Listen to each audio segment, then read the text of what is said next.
Another place to look at 990s is GuideStar. GuideStar, you do have to register. It's free to register. So it's a few, I find there's just a few more steps and a few more clicks than doing it here. But there's not that much of a difference.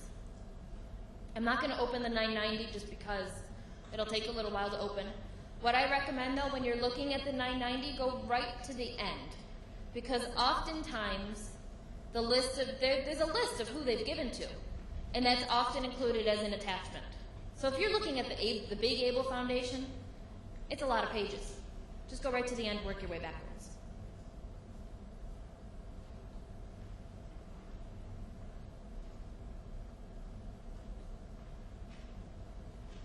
If you do have a name, Google them, see what you find.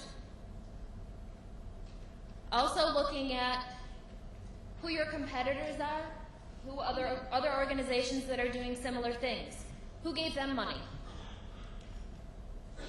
How you could find that out, looking at their annual reports, looking at their newsletters, looking at if they do an event, looking to see who sponsored or helped put on the event. So it's a lot of that's a bit of a backwards way to do it, but it's an easy way to do it that you can go online. If maybe you have a good relationship with, I hate using the word competitor, but I don't know a better word for it. If you have a good relationship with your competitor, maybe they'll just tell you. Or look at that organization's 990. On that 990, there'll be a listing of what organizations gave them money. You won't find the individuals that gave them money, but you'll find the organizations. If you want to find in terms of researching individuals, there's where you'll have to look at annual reports, newsletters. That's where the individuals may be mentioned.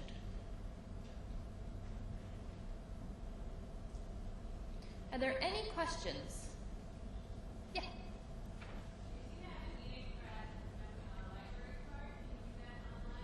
No. The question was, if you didn't hear, was if you have a library card, can you do it online?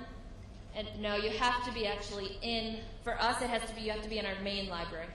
And that's because the Foundation Center is also, they're a nonprofit organization. They're earning income through this database. So if you had a library card, well, everybody would just use it as a library card, or use their library card to get in. So, no, I wish, but I also understand why. Are there any other questions? Yes. My physical address for the library, 400 Cathedral Street, and it's 21201.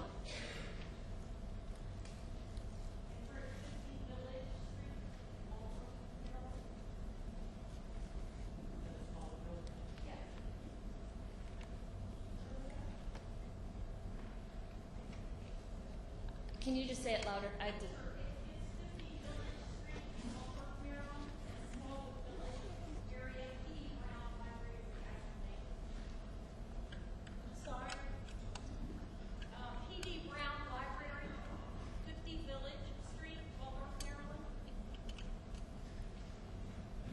Just want to show you our library's website because there's a lot of information for you on our website. It's prattlibrary.org.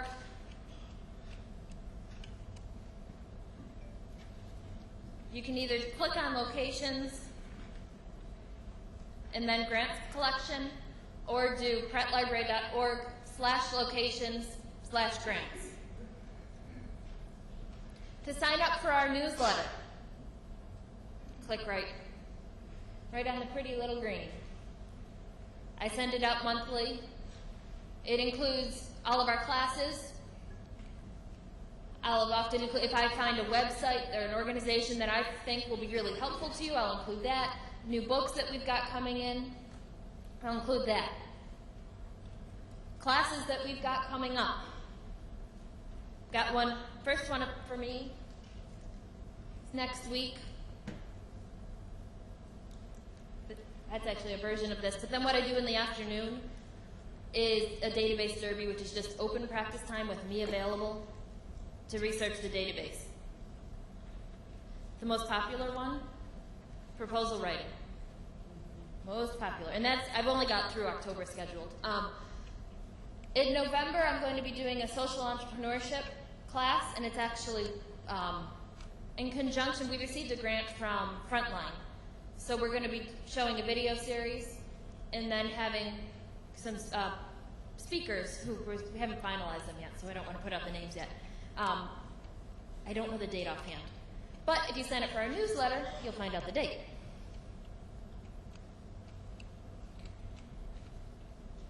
Subject guides. What subject guides are? It's websites. We've grouped together websites that we think are helpful. Kind of the best of the best. On lots of different topics. If you like reading blogs, blogs, right, I find in terms of the nonprofit sector, are the best way to find out really what's going on. I can't link to all of them, but I link to some of the ones that I read all of these almost pretty regularly. Find out what's going on. The hot topics, whether it be every once in a while evaluation goes big. I'll admit I haven't read them much lately, so I don't know what the big one is right now. I really like reading Katya's nonprofit marketing blog. She's with Network for Good. If you're not familiar with Network for Good, their website is network4good.org. It's a great organization. You can actually they'll accept donations on your organization's behalf. So if you want to do online donations, this is a good one to do it through. They're one of the more well-known ones. They also have great information.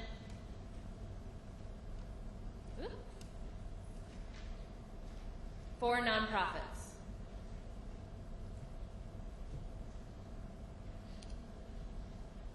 Right up here, are you a nonprofit? Yes. Information about how to do their fundraising. They do training, online training. They do, I haven't taken one, but you can call in and take training. So it's a great, great resource. Mm-hmm.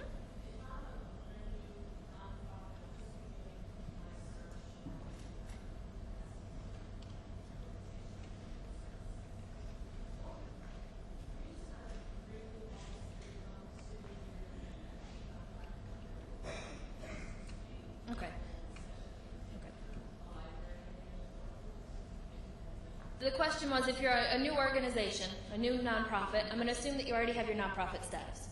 But that's the first question that I asked. And the question that was asked was, what's the steps that you're going to walk through? My first question, if you come to me, is, do you have your nonprofit status? Actually, even before that, because they'll come to me and say, I'm looking for grants for my group. My first question is, are you a business, a nonprofit, or an individual? Because that weeds out quite a few right off the bat. So if you say I'm a nonprofit, okay, do you have your 501c3 status? Yes. Okay. So then what I'm going to do is I can show them the books.